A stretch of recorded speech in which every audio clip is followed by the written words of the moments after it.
order block, ya'ni SMC strategiyasida ishlatiladigan eng kerakli bo'lgan narsani o'rganamiz. Order block bu katta o'yinchilar tomonidan, banklar, institutlar tomonidan joylashtirilgan katta buyurtmalar to'plangan zona hisoblanadi. Buni qanday aniqlab olishimiz mumkin? Xo'p, bizda support kerak bo'ladi. Ana shu support buzilib o'tilgan va katta qizil shamlar bo'ladigan bo'lsa, ya'ni narxning juda kuchli buzilishi bitta order blok tashlab ketadi va shu order blokni olgan holda biz keyin shu zonaga qaytib keladigan bo'lsa, bemalol sellga kirishimiz mumkin bo'ladi. Bizda ko'rib turibmiz, bu yerda support zonamiz bor, buzilmagan, juda ham kuchli hisoblanadi bu zona. Va narxning juda kuchli buzilishi bizda order blok yaratib ketadi va qayta kelganda bemalol sellga kirsak bo'ladi.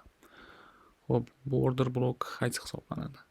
Qizil shamdan oldingisi shu qora shamni olamiz va shu zona bizga order blok bo'ladi va shu zonaga qachon keladigan bo'lsa, bemalol sellga kirib ko'rsak bo'ladi. Mana ko'rishingiz mumkin. Juda kuchli supportni buzib o'tgan va shu order blokka kelgan holda yana pastga tushgan. Xo'p. Yana ko'rishimiz mumkin. Masalan, bu zonada bizda maksimum narx bor. Bu ham resistance, juda kuchli resistance hisoblanadi va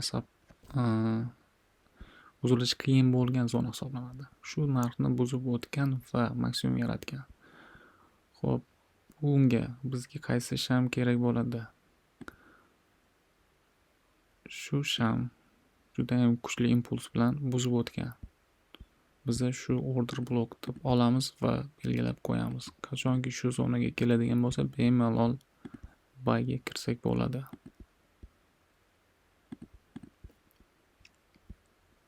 Hammaga tushunarli bo'ldi deb o'ylayman. Katta rahmat. Agar kimgadir signal kanali kerak bo'lsa, bemalol Telegram kanalimizga o'tib daromat qilishingiz mumkin.